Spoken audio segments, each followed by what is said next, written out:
The following content contains explicit material. Viewer discretion is advised. Oh my goodness gracious, Pete. It is podcast 8. Can you believe we've come this far? Hello from Minnesota, everybody. It's podcast number 8. It's podcast number 8, and we're freezing our hinders off. This isn't another fishing podcast.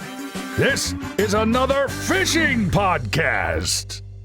Welcome, Pete. So how are you doing, my friend? You were off on an ice fishing adventure recently, which I thought was pretty cool. Like I kind of forgot that you had that opportunity available. Yeah, I can. Much with my winter has been revolving around trout on the North Shore and the Boundary Waters. Now I come home, and if you can hear my kids yelling, I apologize. No, I just put the wrong. I just put the wrong lower third on you. You are not Andy Peterson, are you? No. Pete? Oh, I could be called worse things, I guess. Yeah, for sure. You are Pete Wagner. So yeah, I can hear. Is that Jack? His little Jack. He's not so little anymore. I think so. We had a slumber party last night. We had girls up at like 4 a.m. last night. It was not a good scene around here. Oh goodness. But yeah. So by the way, I'm a little envious you're drinking a beer. I still have coffee. We had to push back the podcast this morning due to slumber party, so I got you past noon, and now you're having a beer, and I'm thinking... I figure that's okay, right? I should have a beer, because it's terribly cold outside. And we've been in a bit of a cold snap here, but I was determined to go out. What day was it? Wednesday, and you were spending time with your lovely wife. Yeah, so I figured I was like, I was off on a week-long shoot, so I was like, I needed to... and she was working like Thursday and Friday, and I was leaving Saturday. Yeah. So Wednesdays is, you know, people followed our another fishing show and everything. When Pete and I get together, it's on Wednesdays typically, because that works for Pete. Yeah. But Wednesday wouldn't work really, because Jessica, that was my wife's day off. So to keep everything copacetic, of course, as a married men, we realize that we need to, do what we got to do. It's not like the old days. But we've been in this incredible sort of ice-making cold snap, which had been lacking all winter. So it's going to be interesting to see how long we can go fishing in Minnesota. By the end of February in the southern half of the state, you have to pull your permanent ice houses off. And we are cruising towards that situation very quickly all of a sudden, which is kind of bizarre. For sure. Knowing I didn't have Greg with me, I was determined to go fishing somewhere close by. And around my house here in Rochester, southeastern Minnesota does not have a lot of hard water, as they call it, the biz. Because we have a lot of open streams and a lot of springs, and there's a lot of dangerous ice in these parts. We have Lake Zumbro, which is a reservoir, which is a weird thing for Minnesota. But even Lake Zumbro is a weird thing because it's got methane bubbles. And, I mean, I would walk out on it, but So you I'm and Zumbro scared. have a lot in common, in other words. Yes, very much so, especially this morning. So what I thought to do was fish within the city. So within the city of Rochester, probably 15 years ago, they put up Now, do you want to, I want to say, are you okay with giving this information out? Yeah, I think so. I mean, there's a variety here, so I don't even mind pinning it down because it's just a put and take situation. Okay. People are just harvesting them anyway. So in Rochester, they have, I think there's 5 reservoirs, and the reservoirs are full of sort of sunnies and bass and pike. You're not going to find any eyes. There's some perch, but none of them you can pull a car up to and drive out on them. They're all built to force you to hike into them, which is kind of smart. There's kind of a way. Maybe I don't know if they consciously did it to protect fish. Some of it's like, a mile hike just to get to the water from the parking lot, which is kind of cool. Yeah. But this place I went to was called Foster Aaron's, which is actually an old rock quarry that flanks the Zumbro River. So there's just a tree line between you and the Zumbro. Foster Aaron sounds like an old discount store. Yeah, I know. I don't know who it's named after. But we got to go to Foster Aaron's. They got a sale on slacks. It's actually, and it's managed by, and this is always a good sign, it's managed by the local scuba club. Cool. So it's a city park, but when you hear scuba club, you're like, okay, now we got some clear water. And you remember what the limestone quarries look like down here from our youth, like in Leroy, Minnesota. Spectacular. Absolutely. Sort of, that turned into a smallmouth fishery for us of sorts. But it's aqua blue, crystal clear. and 40, 50 feet deep. It's square, and it has really no shallow areas because it's just cut like a quarry. There's a couple of ledges.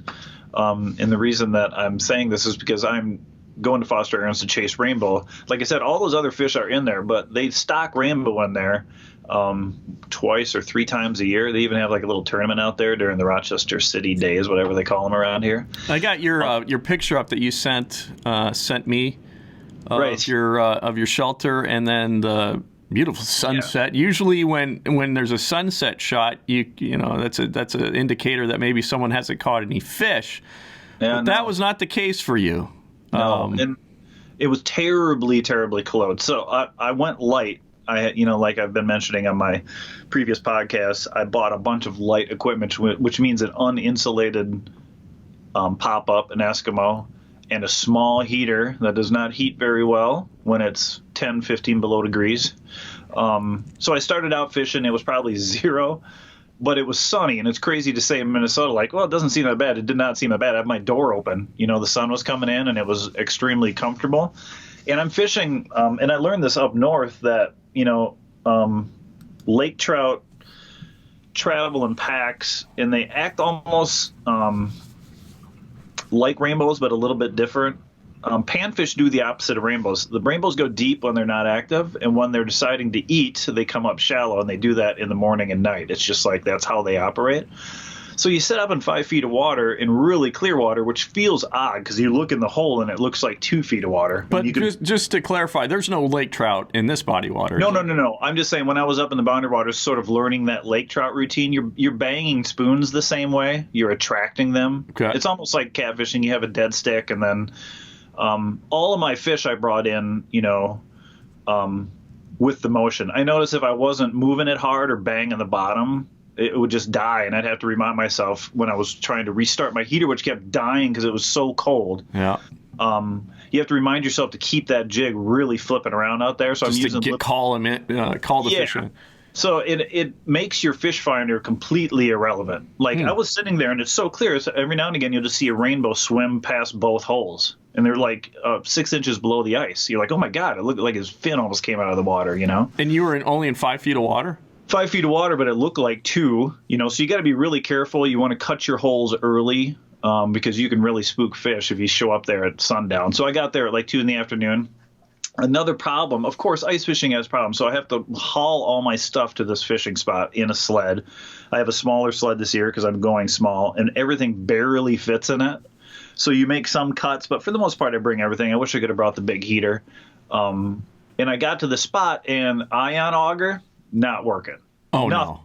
Oh, no. So oh, my gosh. What happened with the ion auger, and by the way, I'm not resetting if going to find a hand auger and then coming back to my fishing hole. This is 2 o'clock. It's 0 degrees.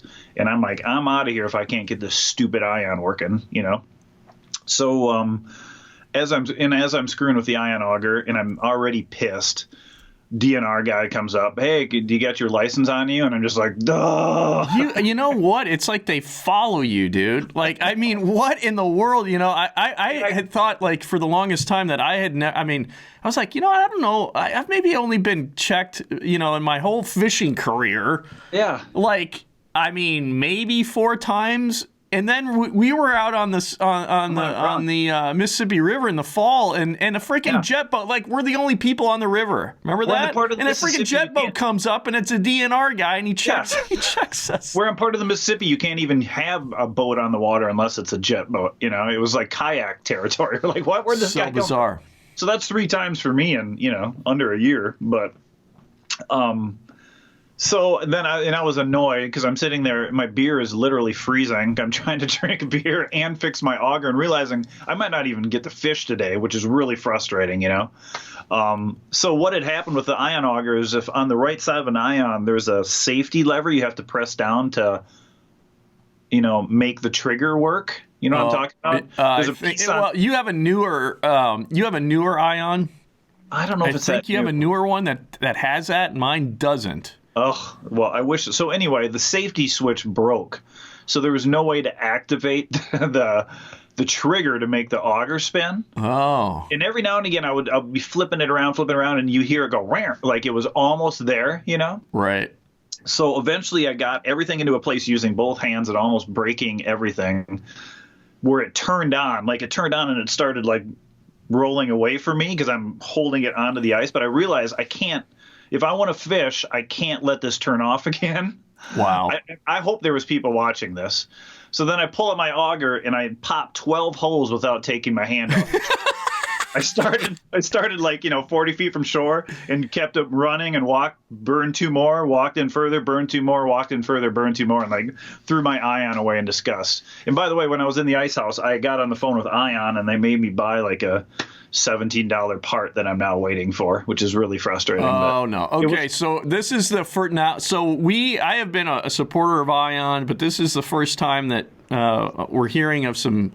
I would say, would you say that's a design flaw with how that was set up, or there's like little springs in there. Obviously, something, if it wears out over time, and a safety thing on an auger is kind of weird. Like if you let off the switch, I mean, it probably has some relevance. I don't even understand what it really protects you from. If you let your hand go, you think it would turn off. Where is it exactly? The safety part of it's on the top, and the switch is on the underneath. So it's like a bicycle handlebar. Uh-huh. And if you press your palm on the top of it. Okay, yeah, no, mine has that. Yeah, it has that. So So you're saying that thing, the top, it broke off all the way. It didn't break off. It was just laying flat. It didn't do anything. You couldn't press it down because it was just laying there flat because like the spring had come out of it. Now it's just laying. Oh, yeah. So there's no way to press that down to trigger something else. So if I would pull it open and then start squeezing the trigger and then try and jimmy it to where it would finally catch it, I don't think I could make it do it again. I think I got lucky. But the good news is I saved my trip because I was like, oh, my God. So I burned all these holes. So let me get this straight. So you told this to Ion, and to me, maybe better customer service would be like, and maybe, listen, you're saying they probably should have just, because it seemed like it was a product flaw, that they probably just should have sent it to you. I would think so. I mean, a $17 part. The other annoying part is, well, I can order it for you over the phone here, or... but it's an extra, $10. Otherwise, you could go to the website and I'll give you the part number. It's a $17 part. But if you want to just take my order over the phone, that'd be nice. You didn't tell. I take it you didn't tell Ion that you were Pete Wagner with another fishing show, another fishing podcast. They probably would have jumped to it because they know that put some heat on. Now they're getting bad publicity. Yep. And, I did tell her I was in an ice house and I was freezing and that I wasn't able to fish because I'm missing this part, which was a lie. So maybe I deserve this. Okay. Because I think of all the nonsense that you did as a kid. You know what I'm talking about. We're not going to get into that because I think the FBI is still looking for... Right. Yeah, let's let the dust settle and all that. So anyway, I got my house going. And, because when I was up in the Boundary Waters, I was fishing splake also, which are brookies. And I think brookie fishing is a lot like... Well, they're brook/lake trout. Yeah, right. So they have the behaviors of both. But brookies will come up shallow and do the same thing. So you just fish shallow at low light times, and they cruise around solo. So your fish finder doesn't do anything. Like, every time I marked a fish, I was setting the hook already. You know what I mean? Like, they just come cruising in and wham. There's never a second be like, oh, there's a fish down there. Yeah. Every single fish was the same way. So I got probably a dozen chunky rainbows, all rainbows, and they were all around the same size. They don't last more than a couple years in these reservoirs. They don't have any way to sort of naturally reproduce unless they can run. But it's kind of a cool thing. I almost wish they would maybe try. Maybe it's not cool enough for brookies in there or browns or something, but I don't know why rainbow is the choice in that. But my God, when you hook a rainbow, it is insane how much they fight. And then when you get them through the hole, they don't stop. Like they're just on fire in that ice. You know how trout are real sensitive in that warm weather? I think they could sit on the ice for 10 minutes. Don't try to at home, people. They're like a catfish. They are. They just like get invigorated. And so you're trying to get the hook out. And like I had 3 of them that released themselves because I got the hook out. And they would just flop around the whole ice house till they found the hole. It's like they knew how to get back out. I was like, my God. And I wasn't keeping anything, but I'll tell you what, like a fun way to fish that's 5 or 10 minutes from home, you know? That's awesome, dude. Yeah, to have clear water. And like, I'm sure if you put a camera down there, it's spectacular. But, you know, there was only one other house out there.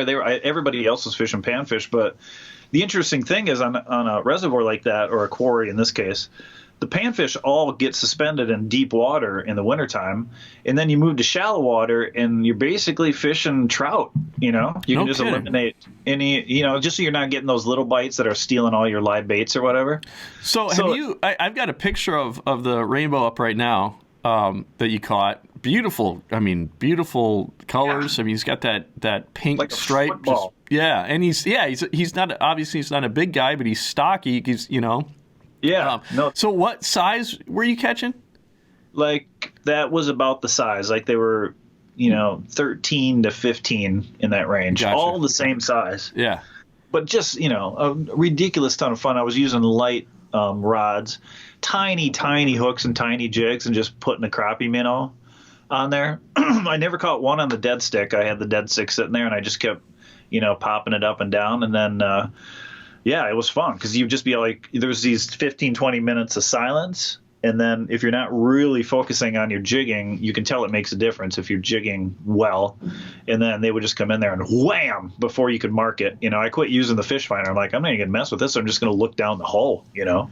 But even when you look down the hole, you don't see it coming. All of a sudden, there's just like a bullet comes firing through, and it's too late to do anything about it, you know. So have you ever heard of sight fishing for trout, which is basically like that? It sounds, I'm not very familiar with it, but it's basically you're looking down the ice hole. When you have that clear water, you know, you're looking down the hole, and you're actually just seeing when they come in and doing it that way. You can even, I've done it before where I've cut a hole between my feet almost just for viewing. You know, because you kind of get an angle where you can look down and you can see your lure if you look directly down. Yeah. But I did notice it made a difference to completely make that ice house black inside. Yeah. Close the windows, because if there is sun, the ice is clear as well as the water, and there's not a lot of snow on top of it. And I think they were wary of seeing sunlight coming in, you know? Yeah. But as soon as you seal off an ice house like that in clear water, it's so much fun to get that visual all the way down to the bottom. But yeah, I highly recommend. I know there's another place in Chaska that gets like 200 ice houses when it opens. It opens like you know, it's got its own season. They do it in like because they do else. They open it up in like early ice. Whereas trout fishing doesn't open till, you know, January, but Chaska's got a quarry where they're like, come on out here and just help yourself. You know, basically it's a fish market essentially. But that's kind of what this is too. You know, you can get some decent sized pike and some decent sized panfish in a lot of these reservoirs. And I was tempted to, I've got one 5 minutes from my house. I was going to bring my stuff down there today, but, you know, it is so bitter cold right now. You can only survive so long. And that's what I was saying. So I bought this Mr. Heater, which is not the Buddy heater. It's like you screw it on top of a green canister, you know? It would not stay on for more than 7 minutes at a time. Really frustrating because the house would go from 30 degrees to 10 below in 3 seconds. Oh, my Lord. As soon as that thing turns off, you start getting cold. So I don't know what was I think it was just too cold, you know? There wasn't any kind of breeze or something that was like nothing. It was level. It was working all day when the sun was out, you know. And then as soon as the sun went down and the temperature got brutally cold, that's when the heater just kept clicking itself off. You could hear it go click, and it would just shut off. I'm like, what is going on? I'd have to punch it in, hit the pilot, hold it in for 30 seconds, let it light, and do that every 7 or 10 minutes. And it drove me off the ice. I'm like, I'm not going to sit here and do this, you know. Yeah, I would just, you know, the Big Buddy or whatever I've not had any issues with that. I mean, I've been really happy with my Buddy heaters. So it just doesn't fit in my sled with my light setup. You know what I mean? Right. Because it's a small sled. It's like the size of a sled you'd ride as a kid, which is great. But you got the ice house in there, you got the scoop in there, you got a tackle box. Like I had a backpack of camera gear that I never used just because I got too cold, you know. Yeah. You got extra propane, and the heater, and your sled just fills right up, and then you got the auger on top of all of that, in your chair, and so you have to make cuts. But if it's 15 or 20 degrees, I mean, like as we get into late ice here, it's going to be a perfect setup. But I do need to figure out how to use a better heater in an uninsulated house, because that is punishing. And I've had I have this clam Nanook, very basic 2-man. They call it a 2-man, but really it's.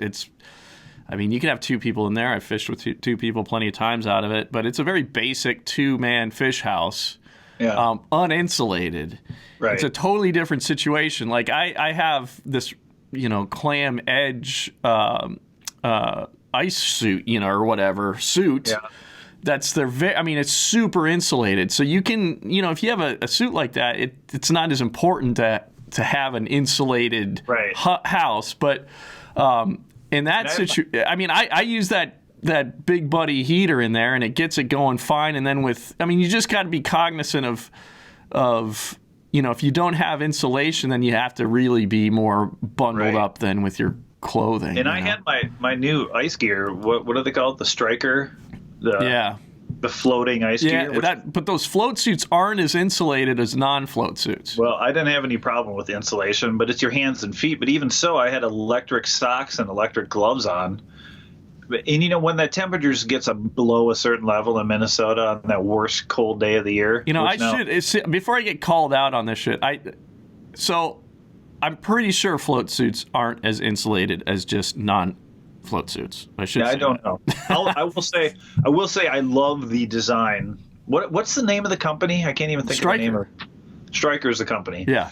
So they have like the pants. Well, you can adjust the length. You can take the coat out and have 2 separate coats. They're customizable all over the place. Like you need to read the manual even to figure out their gear. Remember the rags they had snapped on the outside of the pants? They have like soft rags for drying your hands that snap on the outside of your pants that you can just throw in the washing machine. So it's a brilliant setup. But I guess my biggest issue, and I think this is kind of what makes me a #hero, is that my beer was freezing, and I have a hard time ice fishing with frozen beer. Like if you want me to fish without beer on the ice, I don't know. I'm fitty. You could probably get me out there, but I'm not going to have as much fun, So when my beer was frozen to the point where when I would take a drink, it would just like stop the beer because there was ice in the top end. I'd be like, I'm out of here. We're done here. I don't care how many trout are coming through here. So it was a blast. So I'll be back out there before spring hits. And the other thing is I can drag my kayak out there in the summer and, fish rainbows the same way. You can chuck spinners up there in the evenings, and, it's a blast. There's no skeeters. Good fishing. I think it sounds like a great angling uploaded video that we should do sometime. Like I said, I would have filmed, but I got out there and I was just struggling. I was struggling with the Ion and struggling with the DNR. And by the way, the DNR guy had to leave. Wait, Pete, but that all sounds like great video fodder. It was. I just didn't have the patience to run a camera, I was so annoyed. But, yeah, I was doing a little scoping out, I guess. So, there's always next time. I think I'd like to get in on that. We should do that. Try to do that before the ice melts, it's going to be. We had such a hard it's very hard to predict these things. I mean, we could get warm up into the 50s next week, Right. But we had such a hard freeze here lately that, I'm kind of predicting we'll probably have something like an ice out in beginning of April or something like that now, Yeah, it was a good steady 2-week run just about, so that makes a lot of ice, which is frustrating to me because now I've got the boat going in a marina in the Mississippi and I'm just desperate for the ice to leave. So so let's talk. So you bought so you've got your Lunker SS, your Lunker 16 SS. The classic. But what happened? You've got a new ship added to the fleet. Yeah, so I put a ship in the fleet that was family orientated, but of course I have ulterior motives. So in Red Wing, which is kind of a sweet spot for me in the Mississippi River because it's on the north side of Lake Pepin, but it's on the south side of the famous Red Wing Dam that never freezes, although this boat won't come into play in the off-season because I didn't even buy a trailer for it. So I bought this awesome spot in a marina that's got bait and showers and, and then we got a 25-foot Bennington pontoon. High dollar, baby. Bennington is a so. wonderful. I would say it is you're looking at more of a luxury pontoon, Right. as opposed to my Sun Tracker 18 party barge, Which is fine too. I will say that I am a big fan of pontoons for partying. It's very hard to beat a pontoon for partying. My party barge has done well, but Pete, you've got, let's see, I'm not good at math, but I think you have 7 additional feet of partying space on your boat, and dude, it is like the greatest investment. You're gonna love it. I know. And the great part about it is that it's in the water. You show up, the gas is right there if you need it, and then there's no unloading the boat. Like, that prevents me from doing a lot of fishing, like getting the boat out, putting it back, or running it through the wash before you bring it home so it doesn't smelt the whole garage. Minnesota River is what I'm saying. So now I've got this big boat sitting there, and I'm desperate to figure out the catfishing scene in the Mississippi. I just never have cracked it. It's not as obvious as Minnesota River fishing. There's certain stretches that have better fishing than others.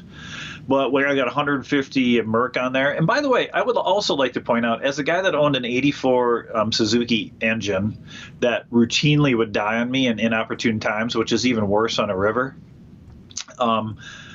If you're not familiar with Boating USA, which is like the AAA of boating, so the lady that owns our marina is a captain also, and she works for Boating USA. And for $84, this covers both of my boats. A year? For the entire year, no matter where, on the Mississippi anyway, are they able to get to me, they will come and get me 24 hours a day under any scenario. And there's no additional charge? No, that you just pay for it like AAA. So if you run aground, or you break your prop or your engine just dies, they come and tow you back to the marina. And the best part about my marina is that the place that sold me the boat owns the marina. So when they winterize, they just fix or they can pick your boat up and fix whatever you want. In wintertime, they pull it out and wrap it. And I've already warned them. I'm like, you're going to need to leave this in as late as possible, and you need to put it in as early as possible. Because they're like, well, they were talking like Labor Day. Is that the first big holiday? I never know, dude. Yeah, I always get that Memorial Day mixed up. But I'm like, no. I'm like, if the water is open down there below the Red Wing Dam, if it's March, I'm ready to go out there. And she's like, we'll shoot for early April, even though there's some spectacular March fishing. Yeah. But the other thing is, like, you can just camp out there. You can just run that thing on the beach. I bought anchors that screw into the ground. Have you seen these things? They're almost like ice anchors. Yeah. So you run your pontoon up on all these your pontoon? What did you call your pontoon?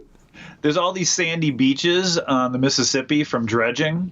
Huge sand piles, and you can just run your boat up on them and screw the anchors in the ground and just sleep there. You can camp on it like I sleep in my pontoon now. So now I'm going to be just catfishing all night long. That was always the thing. It's like, it's such a hassle to get all your catfishing stuff out and be outside all night. But now I'm just pulling up and taking off and sleeping on the boat and coming back to shore at night or in the morning, It's kind of funny to say. A pontoon in many ways can be a great fishing platform. It can be, as long as you don't get your boat all nasty, but they clean out pretty nice. Oh, for God's sakes! Well, you are in a Bennington, so I could kind of. I'm in a Bennington, and I'm sharing it with my brother.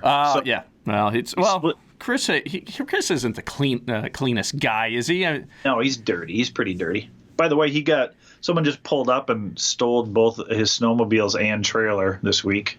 Oh my Lord. Yeah, he's got him on camera, but he can't tell who it is. At like 5:30 in the morning, someone just pulls up, hooks up the trailer, and just pulls away. Covers it someplace. And great. That's unbelievable, dude. So I was at last week I was at a Major League, when this podcast, so it's going to be, I guess, 2 weeks from now, but when we get this podcast up. But I was at a Major League Fishing event in South Carolina, and there was a theft there. From at the tourney? At the from 3 vehicles, like tournament vehicles, So there was 3 vehicles were broken in and stuff taken, and Yeah, so I mean, it's and then they were casing the joint. There's video of the guys casing the parking lot. What do they break windows? They broke windows, yeah. But it's, I mean, those, these are people that's what they do for a living, I mean, that's what, I mean, can you imagine that, dude? Can you imagine that's your lifestyle? Like, I mean, aren't you just constantly anxious? Like, check out the video on my brother's Facebook page. This guy looks so nonchalant. Yeah. I can't tell you. He's a pro, dude. And 5:30 seems like a crazy time because the store, they could be unloading a truck at 5:30. That's where it was, in front of a grocery store downtown. So, dude's a pro. He just kind of rolls. Yeah, he didn't do it at 2 a.m, which probably looks worse. He did it right around the time maybe someone's hooking up their trailer to go snowmobiling. Yeah, so he kind of looks like everybody else that might do that. Yeah, license plate's black. He's got a unique looking shirt on, but he's just like a 30-something looking white guy with a baseball hat, and he's in no rush.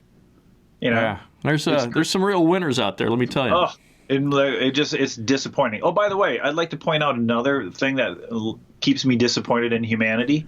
That ice fishing page you turned me on to. Oh, yes, dude. I can't I can't unsee what I've been seeing. Dude, what's the name of that thing? It's called Ice Fishing Unfiltered, and I'm there's a part of me that feels guilty that we're even talking about it, because as we grow in popularity here, we're only giving this stupid ass ice fishing Facebook group.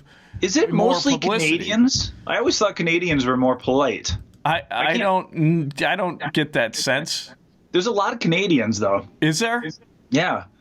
Well, I've seen some just completely completely politically incorrect stuff on there. And it seems like there's anything goes, which I will say I am a free speech advocate, right? And I'm not easily offended either. I'm not either. I am not either. I mean, I think a lot of what we do, that's kind of, we're all about kind of getting taken up to the edge here, maybe tickling the edge a little bit, maybe over the edge a little bit. But man, it's like these guys are leaping over the edge. They're like, I saw a post on there about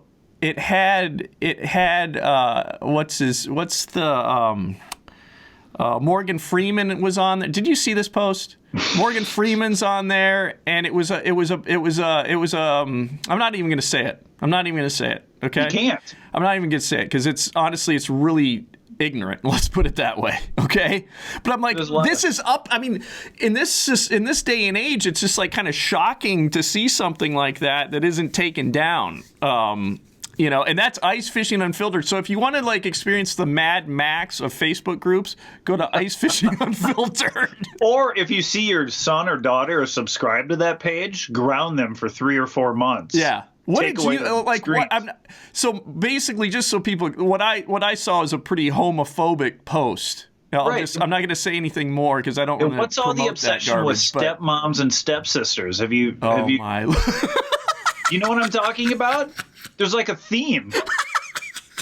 It's so terrible. I wish you would have never told me about this thing. And it keeps showing up on my feed it's like 30% of my feed. And I don't ever go on Facebook. That's how the algorithm works. I know, but now when I go on there, now you know. It's like underdog. Why? Dude, I'm seeing these girls that are like, that was my chance to be an ice fishing, bikini model or something too, and many of them look like little boys. That are. Yeah. I'm like, please, you treat yourself with. Please get out. Don't be on this yourself. Thing. It's like their husband or boyfriend was like, "Hey, here I got a great idea." Oh boy, it's something. I'm sorry. So what saw what you experienced here from that was a step. God. Are you not seeing that theme? There's a running joke on that site. They're referencing stepmoms and stepsisters. Oh no! Just start paying attention to it.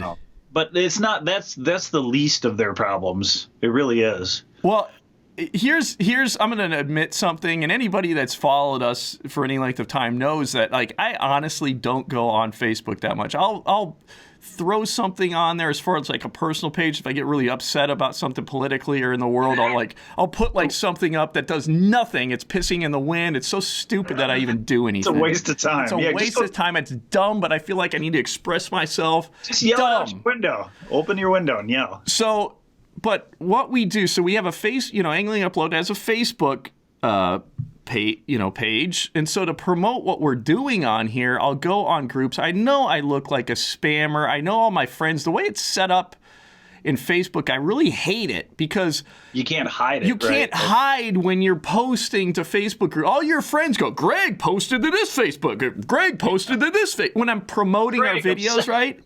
But I've got to a point where I'm just like, fuck it already, man. I'm serious. I'm like, we've got to get the word out, and I hate doing it. I'm a terrible salesman, but we're at the point now it's like it's either shit or get off the pot with this thing. So right. I was like, I do it. I go on there, and so, I post to Ice Fishing Unfiltered, and it's just one of those places where I'm like, oh, this is a place where we can promote our stuff, right? It's really all I do with those Facebook groups. To be honest, I'm not someone who just loves to be on the internet, and doing that stuff. I like the ability that it is good for community. It's good for meeting people. So I get that, but I'm not a super like love to be on social media guy. I like that's just the reality. So when we're going, when we're promoting our stuff, that's when I see those things. I see what's going on Ice Fishing Unfiltered, and when you post, like, I'll see one of your posts on a page, and then it lists every other post you made on every other page together. Mm-hmm. So you can see you rewording the same post different ways. Well, I know, but see, here's the thing, dude, I'm getting pissed right now because I know that's how it looks, but I'm like, fuck it, friends. I'm sorry, I'm swearing a lot right now. I'm trying to be. Here's the thing with us two on this. Let it out because I want. I enjoy, probably of all the things we've done, Pete, I probably enjoy doing our podcast the most. Okay, it's the most just natural, and it's so much. I've always loved radio. It's so much. It's easier than making a show, to edit a show, which I've been doing for 20 years professionally, 21 years now. It's a lot to make a damn video, let me tell you. You're making a video right now. You just sit here and talk. But I love, like, I'm a big fan of Joe Rogan now, like, just these long form conversations where it's just natural. And you know what? If you want to swear, it's not the end of the world, but you don't go crazy, Right. So that's why, as far as the swearing thing, I'm fine with it as long as not every other word's a swear word. Out of control. You know what I'm saying? No shit. Anyway, what were we talking? Why did I go on that? Oh yeah. So I see, and I know that my friends are seeing that Greg is being a whore, promoting it. And I'm just like so annoyed by Zuckerberg just in general. But the way that Facebook has that set up is so annoying, dude. You don't have to have all your friends know that you're sharing the Facebook groups. Stop with that nonsense. I'm trying to promote our show. The only thing I do on Facebook, I don't need to look like an asshole to all my friends. The only thing I do on Facebook now, I'm with you, because Facebook drives me crazy just because it's turned the world against each other with bad information. Is I sell stuff on there because I realize, other than Craigslist, it is a fabulous way to blow things out of your garage. Things you don't even want to throw away. Right. And when you sell things, you can choose to not let your friends see it. So you can sell it on pages or on their marketplace. And it's the most effective thing I've ever seen on, Facebook or for selling anything, even compared with eBay. Most things I put up are gone the same day. Yeah, my wife has had the same exact similar experience with that. Yeah, it's great for selling stuff. You can meet people, off-site if you want. Usually, most times, I just put something in the driveway and tell them to put the money under the mat. And that's awesome. Don't even see anybody. It's just like by putting my garbage out and getting paid for it. I mean, there's a part of me that's like, it's like there's so much redundancy, it seems like, in social media. Like Facebook does everything that Why does there need to be a freaking Instagram? Why does there need to be a Twitter? It's like you can write on Facebook, and I'm not a huge fan of Facebook, but you can do everything on Facebook that you can do everywhere else. Right. You know, and then Marketplace, as far as like the umbrella that Facebook covers, you know, everything that they can do underneath that umbrella, it's pretty impressive. And then Marketplace, it's like, what the hell is Craigslist anymore? Yeah. Bye-bye, Craigslist. You were a shitty website anyway. Shame terrible. on you for never improving your website. Craigslist This is what terrible. you get. And I hate to give Facebook a compliment, but you know what else is really annoying about Facebook now? Every single post is like, top 5 bass lures, go. Oh, God. You know these kind of posts? Yes. Hey, if you could hear, because I have a lot of music sites, you know, likes, you know, if you could hear your so-and-so play one song, what would it be? Go. Like, everything's participation. It's like when you're at a concert and they want you to clap along and sing it. I'm like, I paid you fucking so I could sit here and enjoy I'm not singing the chorus. I know. Get That's outta a great here right point. That's a I don't great want to point. clap along either. Like, my arms are tired. I'm here to rest. You know, I'm here to have a good time. So Facebook, don't ask me to participate with your posts. So I've given up on Facebook, other than selling things. Well, So, I've long given up on it, and all I'm doing. So listen, guys, when you see me posting on there, I'm trying to make it look like I'm not being spammy. That's why I do. I word things differently for some of the other posts. Yeah. I understand. Yes, I'm being a salesman. Yes, I'm being spammy. How else am I supposed to get the word out? Frickin' YouTube sucks. Every frickin' video on YouTube. Let's be honest here, man. Oh my God, do I want to go down this road? I'm serious. You know, I looked YouTube's I looked up a video how to open and close my clam. Not that it's that not my clam, my Eskimo. Not that it's that hard, but when I'm closing it, like I'm missing something, I'm always struggling, you know. And there was a 60-second video of a 70-year-old guy that he just laid his phone in the snow, and he didn't even do it that well. He struggled with it as much as I did, and it's got like 50,000 views. Yeah, fuck YouTube. I was like, what's going on? This guy doesn't even do it better than me, and he's not helping anybody, and everybody's watching it. You know? All you need to know, and listen, this is going to sound like a cocky statement. I mean, we have not played the YouTube game well at all. It's partly my fault. I'm very stuck in my ways. I'm not going to say I completely take, I take response. Lord of mercy, I got to get a haircut. I can't even. So if you're looking at the video podcast, my hair's out of control. It's just, Yeah. I can't, I got to get this out. This is ridiculous, dude. You're all hair and teeth now.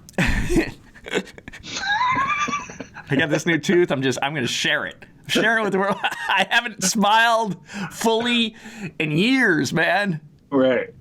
All right. So, no, what was I saying? Okay. So YouTube, it's not, what's super frustrating about YouTube, there isn't, and I don't like, so there's a few alternatives to YouTube now. Rockfin is one of the alternatives to YouTube. I don't believe that they show how many views videos have. Rockfin, they're out of Texas. Pretty sure they're out of Austin, Texas. All right. ROKFIN. All right. Who knows, man? Maybe we should start putting videos. I will have no more time to do anything if I'm trying to gauge like what's going to be the next YouTube or whatever, Instagram. It's like you won't have time to do anything. It's kind of a fishy name, but I don't see YouTube going anywhere fast. You know? Exactly. The audience is at YouTube. But anyway, this Rockfin, they don't show you, they don't show you how many views things have, And I think part of the problem with YouTube is that, wow, look at that video's got a lot of views. It must be a great video. Click on it. It's absolute shit. Yeah. And so the problem with YouTube, and I guess I'm an old guy, man, so you gotta, it's all relative, but 45, I'm not a 25-year-old. And right. So the thing is that to me, I place a lot of importance on quality. I come from, video production background where it's about, properly putting cutaways over. There wasn't like jump cuts. You didn't fucking do jump cuts, man. God, I'm swearing a lot now. I just said you're not supposed to swear that much. Like, it's fine to swear, but now I'm using an F-bomb every once in a while. Right. My point is that, like, in YouTube, you were using 30 frames per second, and now you're using 30 fucks per second. Like, we don't even worry about the We frames are, anymore. just so we you know, realize nobody cares about anything. No, they don't care. In general, I just think, and I'll get into this a little bit too. Like everybody, like it's just quality has gone out the window. Like nobody, and it doesn't matter. I mean, I understand the point of YouTube, and it's a It's great. fine. What's that? I mean, it's fine if quality goes out the window, as long as you can efficiently convey an idea with just like a phone, which is kind of an interesting thing in itself. You can convey an interesting, like I've seen videos that are poorly produced that completely deliver. You know what I mean? Right.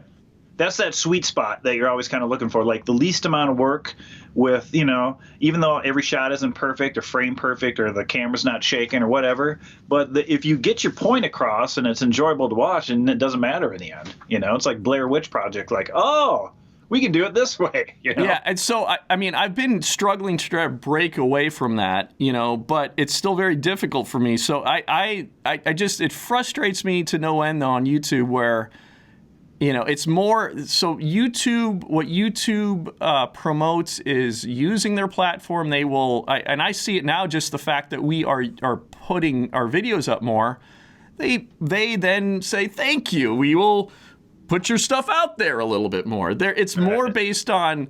It's not about quality. It's about quantity more than anything.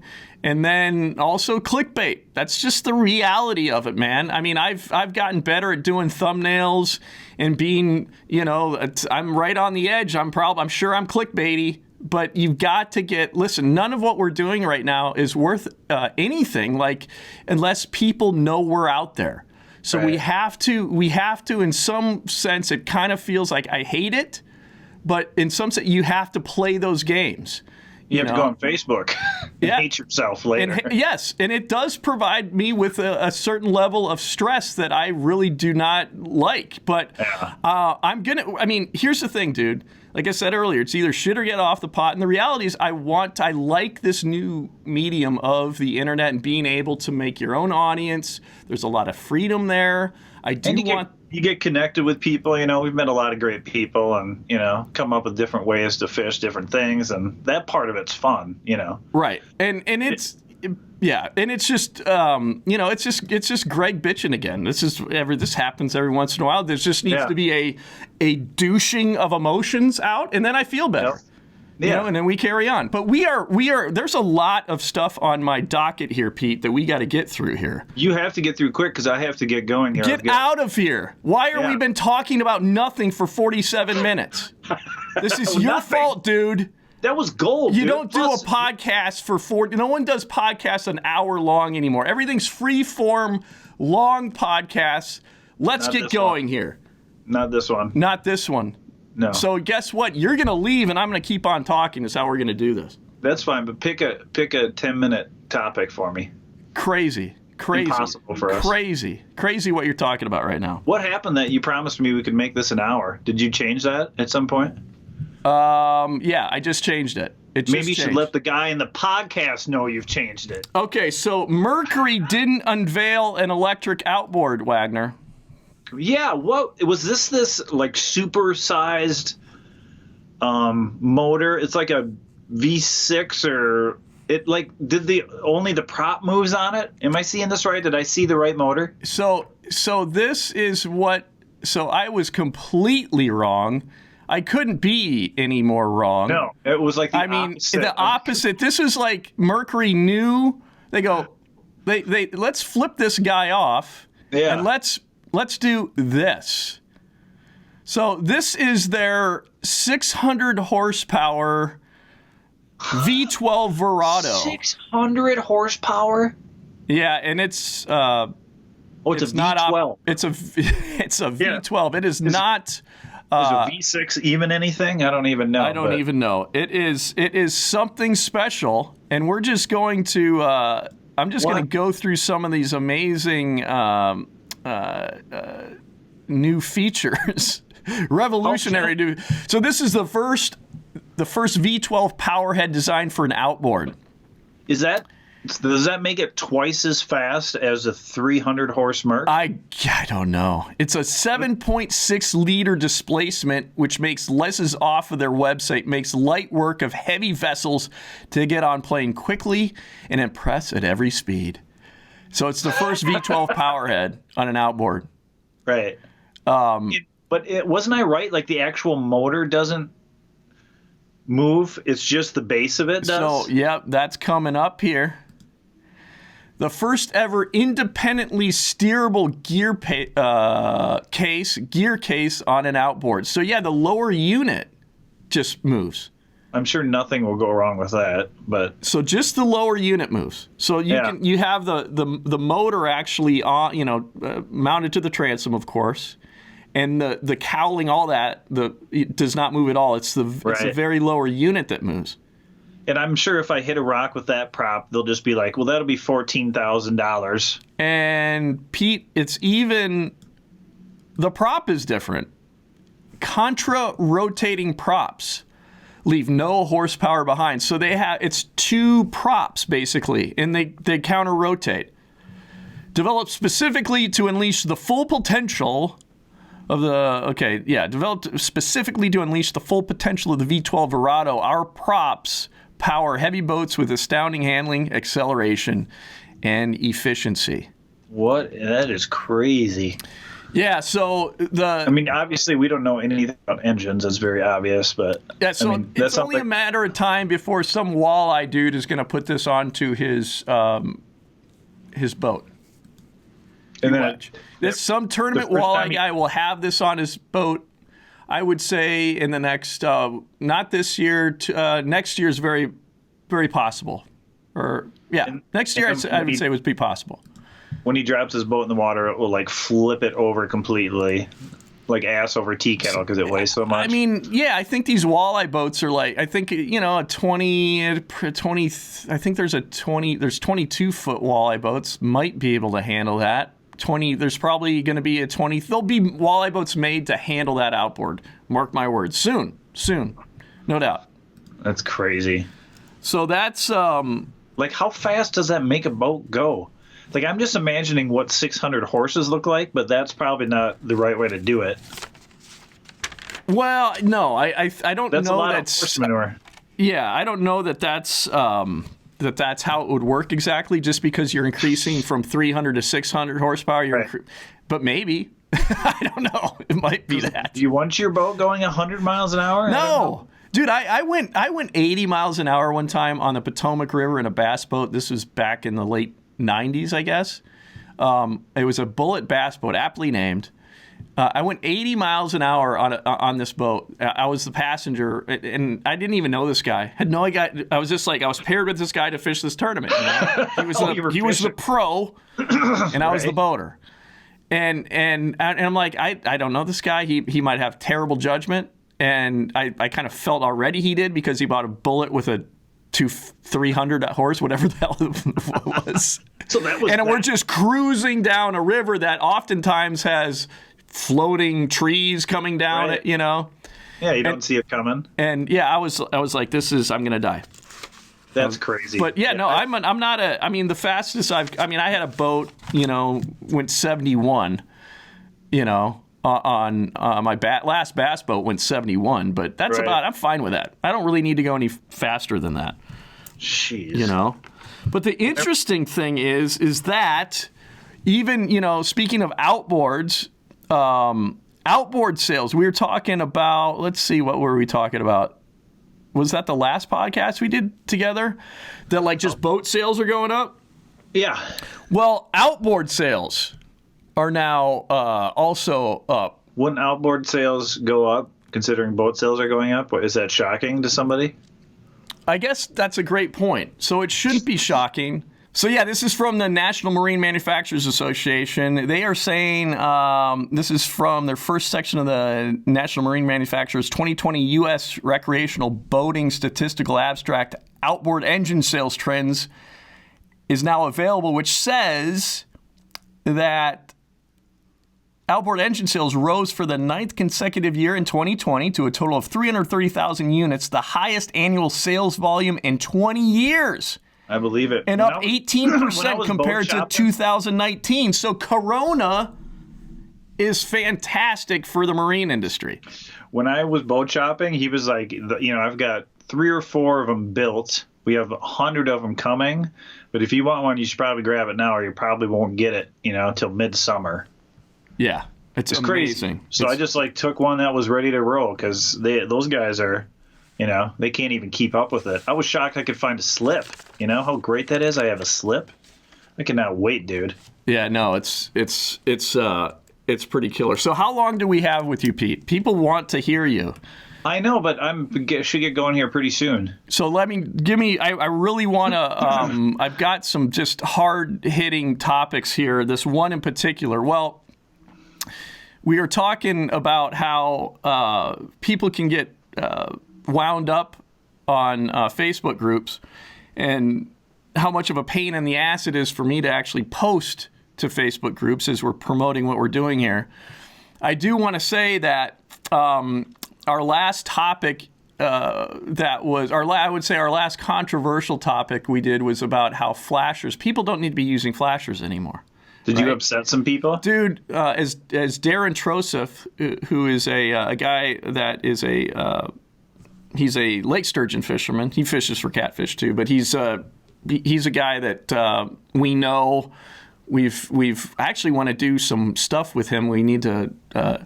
I need to actually reach out to him because I think we should do another fishing podcast.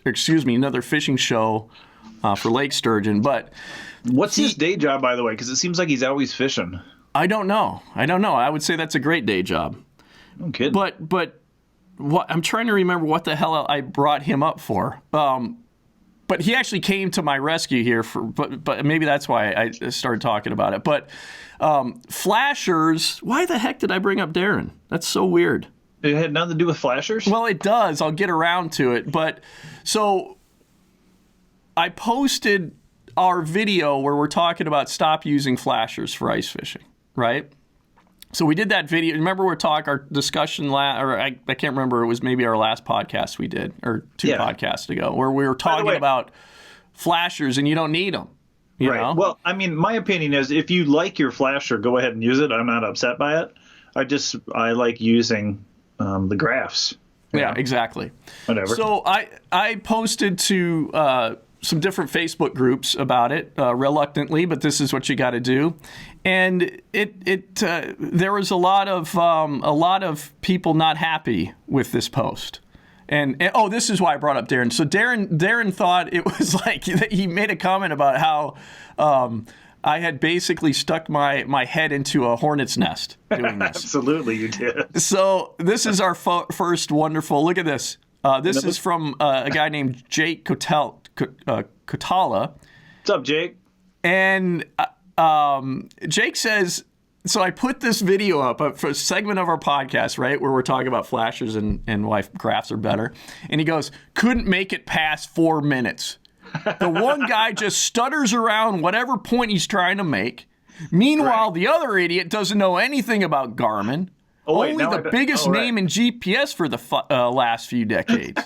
If Tweedledee doesn't know how to read a water column on a flasher, I think he better go back to paying for a guide service to take him fishing because we certainly don't need him out here. Oh, snap. And, well, I respond, I appreciate the 4 minutes you took out of your busy night to watch my video. Oh, no. You should work on your manners, though. You've never met us, and you're calling us idiots. Rude. If I see you out on the ice, I'll be sure to offer you a beer and demonstrate how much better a graph represents the water column than your clock/fish finder contraption. Oh, my God. You're all in, huh? Look at you stirring up the internet. Ryan Wood says to me, I don't think he realizes it's your video, laughing out loud.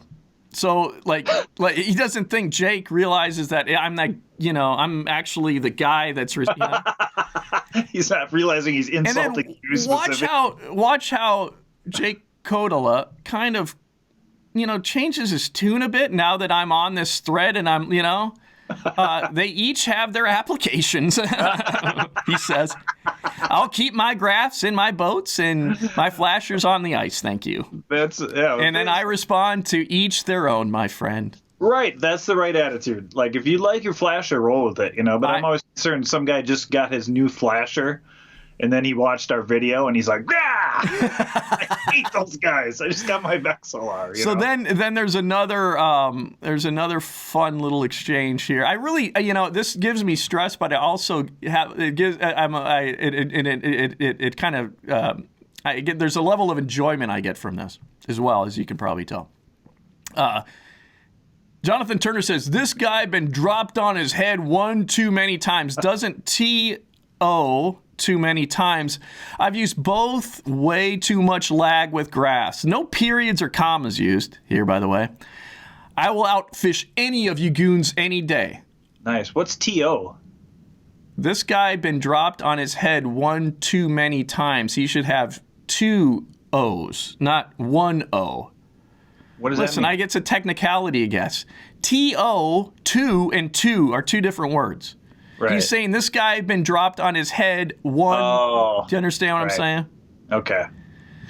I say to Jonathan, I think the lag you're referring to isn't from a graph, but your brain cells. Oh, snap. Let's pick a neutral body of water and have a fish off. I so want to do one of these videos. I'm just waiting. What are you doing? I'm confident they'll need a spatula to scrape you off the ice after I'm done with you, tough guy. You Clark put that Allen. out there? Yeah. Clark Allen says, he just randomly, a guy pops into this thread. He goes, I'm game for that. Clark. Jonathan, the guy who started this all, he just laughs. And then, again, here's another example. The lag, and this is him, the lag I'm referring to is an actual thing that happens when information is transferred to the screen of that unit. You wouldn't know unless you fished a VexRite before or after an LCD unit. Well, I crank up my chart speed. That seems to compensate. that is that's not true, Jonathan, but I notice how you kind of backed off a little bit. You notice how he backed off a little bit, Pete? Oh, don't be claiming victory. And then, oh, shush. I don't want to hear you. You grow some cojones for once, Pete. I'm with. Come on. I think I'm with Jonathan. Was that his name? I think that so then Andy Marcinak, which is so great. We got Andy coming. He's going to get my corner. He says, I think that humming from the Vexilar is eating away at your brain. And then the guy that Andy is criticizing Jonathan. Jonathan writes back to Andy and gives a thumbs up. Thank you for the insults. It's incredible to me. Social media is confusing. These tough guys on the internet, when you confront them many times, they cower and go into the fetal position, into the corner. And listen, I don't believe in being a jerk, okay? But I kind of am of the opinion that if you come out swinging, I'm going to drop a 2-ton, fuck a 2-ton, a kiloton freaking bomb on your ass. Oh. See, I'm just the opposite. I like say something extra friendly, hoping I can impair them with guilt. But I'm pretty sure that doesn't work. Well, there are times, it just depends on kind of my particular mood, I guess. But yes, I would say in general, you have a healthier, your behavior is healthier, Pete. Well, next week when we're doing the podcast, I can go through the paper and read the article about how you were killed by your podcast listeners. Yeah. Local man killed by podcasts. So I have thought about that. We are in a very dangerous, volatile society. So I think I will probably be more peaceful. This could be. I don't know. We'll see. I don't want to. Like I said, I get a certain level of enjoyment out of this. So, I think most people know you're just stirring it up, But yeah. It only takes one guy. Well, I know. Trust me, I know. Have you even heard? I'm not even going to get into it, but Buffalo Clinic. Yeah. So, when I saw the story, I was like, "Oh, Buffalo, New York," and I'm like, "Oh no." Yeah. So just so people know. Yeah, we have a deranged, and this is why I've actually been thinking. No, and you know what? Maybe this is it. Maybe this is right now. I'm going to make it a point that I'm going to be more careful because there are such frickin' whack jobs out there that here recently in the town that I live in, we had an incident where a guy shot up a clinic. Yeah, nice. Just recently because, he was just... And killed a woman. Killed a woman. Young children. So I don't know who these... I've dropped too many F-bombs on this podcast, so I'm going to limit doing it. But I don't know where this mentality comes from. I have a few theories. I think we are... I'm not even going to get into it. But for someone to be of such a depraved mind that because you are having difficulties that you think that it makes sense to take a gun and callously just shoot 5 people. I think he might have shot more than that, but 5 for sure. And to take someone's life. And it's become, and I'm all about the Second Amendment, okay? So this isn't a rant against the Second Amendment here. I don't understand what gets into someone's head, and this is so common in this country, that it's okay to go, and you're having a bad day or you're mad at the world that you can go, you know what, I'm going to go take someone's life or try to take a lot of people's life. I have no idea what the hell's going on there, but this one hit way too close to home, man. Way too close to home because that was our clinic, man. That's where my wife and I, that's where we went. And my wife is a nurse, and this person who was killed was, in the healthcare. That was the first thing I thought of, when I heard the location. But you can't figure it out. You can maybe trace it back to, a culture of that happening, but it's just impossible to put your mind of somebody that's that nuts. And they were having issues with this guy, threatening them, and they don't really know what to do. People don't know what to do. It's like, well, he's not doing anything technically. He's just acting crazy. But, if it's 1 out of 1,000 guys, it still isn't worth the risk of that guy coming back and following through on his threats, Yeah, I talked to my wife about this. It's like, what are you going to do? Like, this keeps on happening in this country. We're not trying to figure out why it happens. No one's doing anything about it. Let's be honest. No one's taking a look. Well, maybe, I think our media in this country, I think we've pitted people against each other. I think it's so,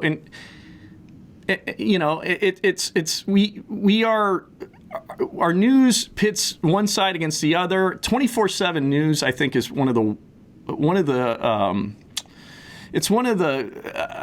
would say one of the big corrosive aspects of our society. Or 24 hours, 7 news. If it bleeds, it leads. The sky is falling. It's better for ratings if the sky is falling. So guess what? The sky is always falling. And social media just feeds into that too. It's all one and the same, Exactly. So I think if we're not going to try to figure out, I don't know what we're doing. If we're not going to try to figure out why this keeps happening in our society, then maybe we need to look into if someone has made. My wife has said this guy. So my wife works, at a hospital near there, where this happened, and this guy had been a problem there. Okay. She had witnessed this guy before. This guy.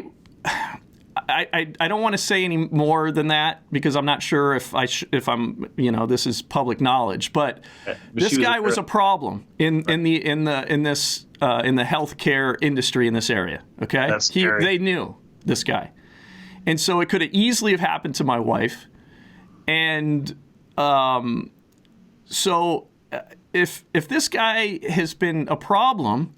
It's like, shouldn't we look into this idea of, all right, you've said this, you've made threats that now we're going to take seriously, and dude, you're going to have a freaking ankle bracelet on you the rest of your damn life because you've and you're going to be trying. I mean, seriously, no one's doing anything about any of this. So, like I said, this hit way too close to home. It could have easily been my wife.